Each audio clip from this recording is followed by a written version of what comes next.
Chapter 7 7 Basic Tools of Quality. In this chapter, you will learn what are the 7 basic tools of quality, what is process mapping, what are check sheets, what is a histogram, what are Pareto charts, what is a fishbone diagram, what is a 5 why analysis, what are run charts.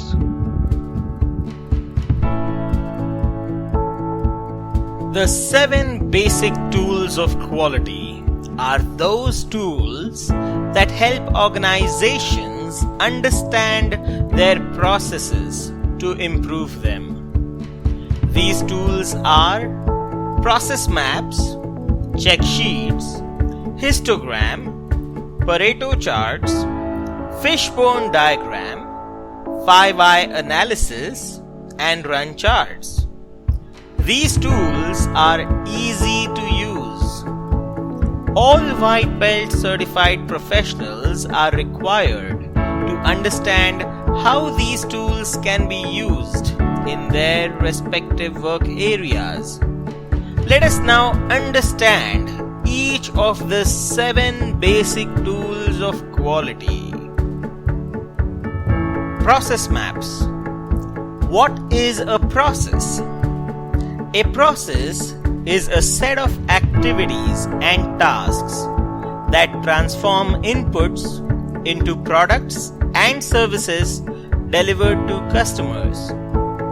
A process map, therefore, is a diagram depicting activities and tasks, people, systems, inputs, outputs, and decisions made in a process.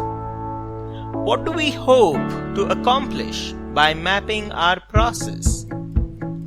It's all about understanding and articulating how we deliver our services and product. By visualizing our process, we can answer questions like: how long does the process actually take? What steps consume the most time?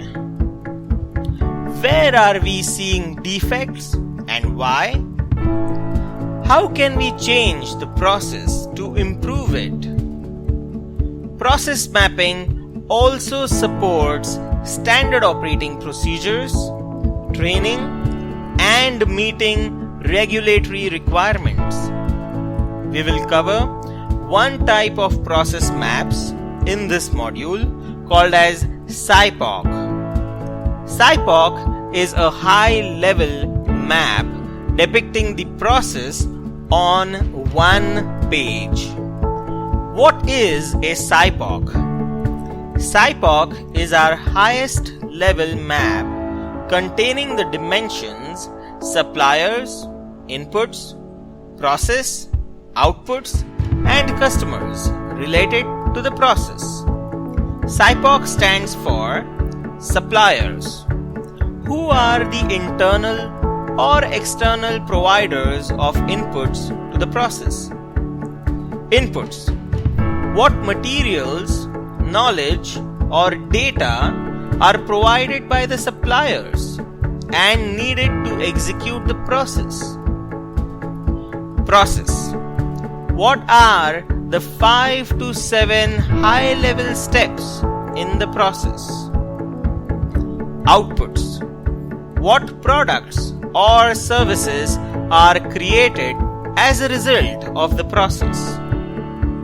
Customers: who are the internal or external customers of the process.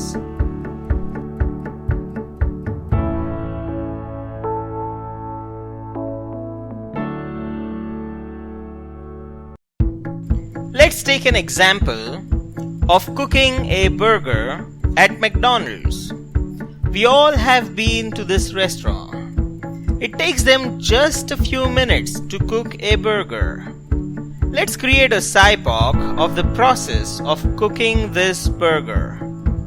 A freshly cooked McDonald's burger consists of 2 buns, a patty, some condiments, cheese, tomato ketchup, and other ingredients.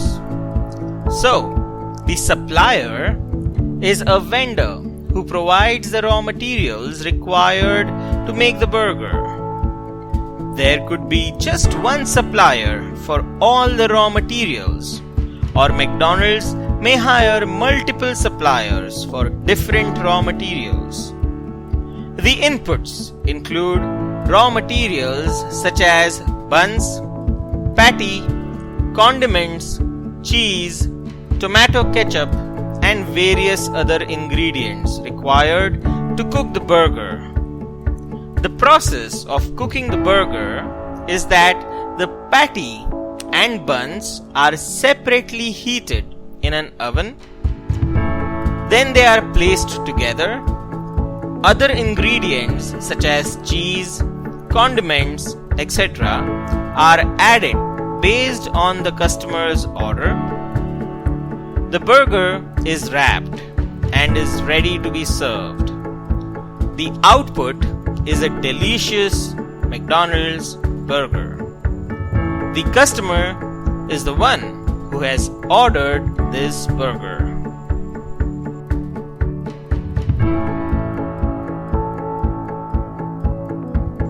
Now let us understand, why is a SciPoc so important? SciPoc helps us in defining the boundaries for the process and provides a structured way to discuss the process and obtain stakeholder consensus on how the process operates today. It helps to answer questions like, what are the major steps in the process? Where does the process begin and end? What are the primary inputs and outputs? What are the key customers and suppliers?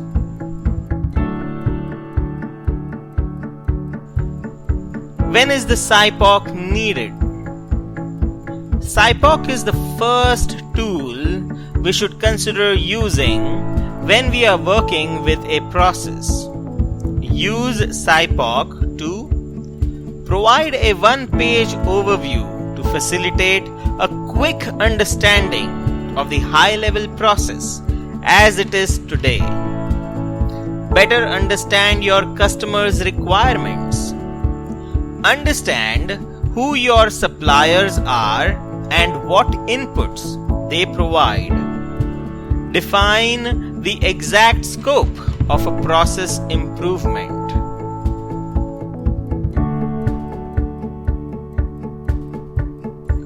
Top tips for building a SciPoc.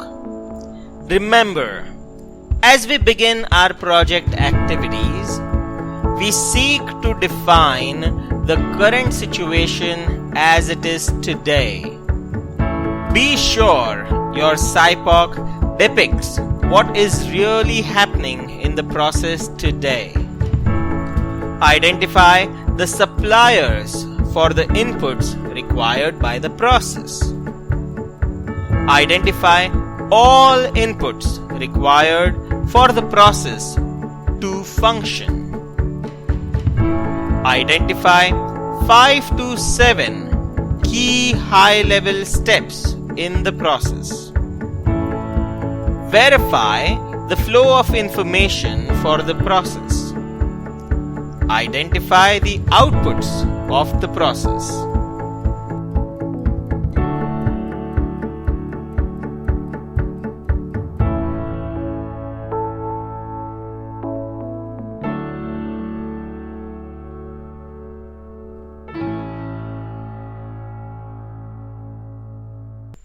Check sheets. After we have mapped our process, we will seek to collect data about the performance of the process.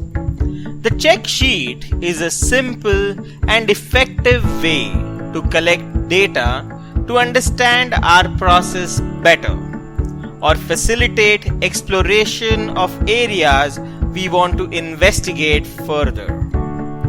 What is a check sheet?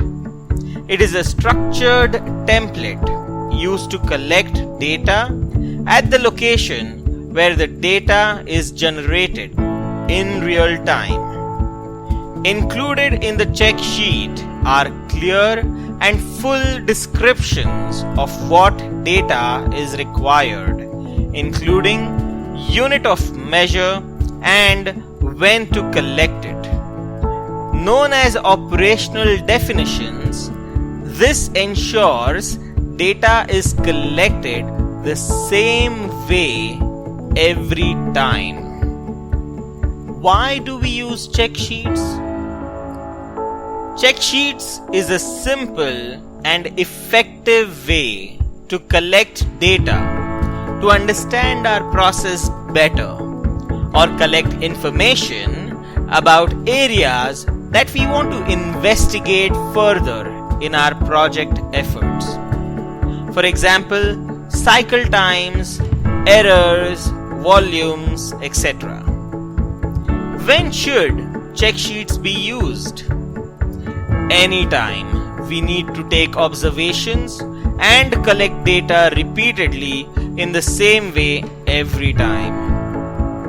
Also, when collecting data on the frequency or patterns of events, problems, defects, defect location, defect causes, etc. Check sheets are valuable tools for collecting data when it is not available from a system or other pre-existing source. Top tips for building your own check sheets.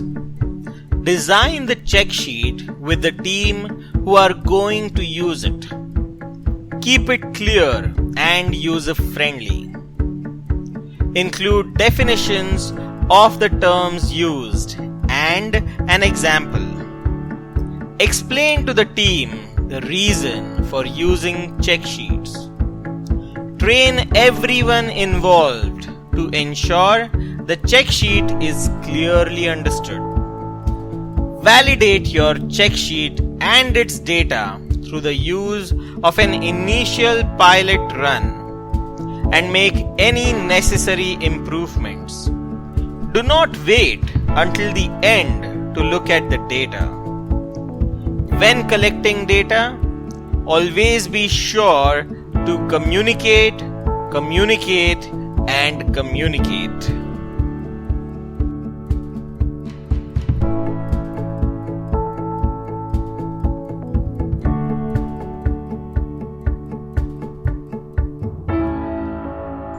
Histogram. A histogram is a graphical representation of numerical data.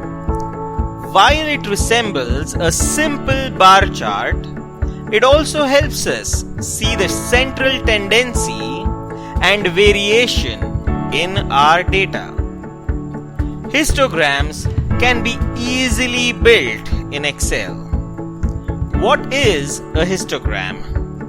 A histogram is a tool used to visually display numeric data relating to our business process in the form of bars in a chart.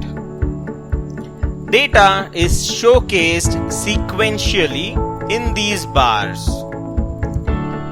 where the height of the bars represents the size of each group. Let's look at this video of creating a histogram on Excel.